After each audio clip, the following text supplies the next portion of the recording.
அண்மை செய்தி.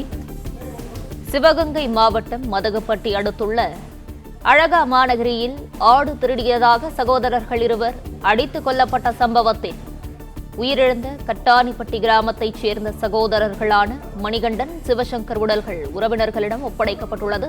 இதுகுறித்தான முழு விவரங்களோடு இணைந்திருக்கிறார் செய்தியாளர் சுரேஷ்கண்ணன். சுரேஷ்கண்ணன், வணக்கம். விவரங்களை பகிரலாம்.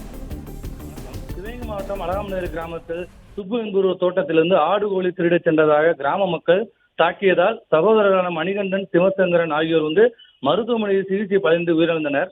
தாக்குதல் நடத்தியவர்கள் முதல் கட்டமாக அதே கிராமத்தைச் சேர்ந்த திருப்பதி, சோமராஜ், பிரபு, தீபக், விக்னேஸ்வரன், தினேஷ் உள்ளிட்ட 13 பேரை இறந்தவரின் சகோதரி சரண்யா கொடுத்த புகாரின் பேரில் மதகுப்பட்டி காவல்துறையினர் கைது செய்து நடவடிக்கை எடுத்தனர்.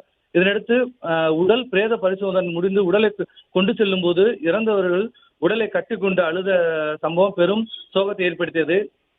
இதற்கிடையே தன் மகன் கொண்டவர்கள் மீது உரிய நடவடிக்கை எடுக்க வேண்டும் என உயர் காவல் அதிகாரியின் காலில் விழுந்து கெஞ்சிய தாயிடம் உயர் நடவடிக்கை எடுப்பதாக அதிகாரிகள் கூறியதை அடுத்து உடலை பெற்றுக்கொண்ட உறவினர்கள் பிளே ஸ்டோர் மற்றும் ஆப் ஸ்டோரில் இருந்து பாலிமர் செயலியை QR கோடு மூலம் பதிவிறக்கம் செய்யுங்கள். செய்திகளை உடனுக்குடன் பெறுங்கள்.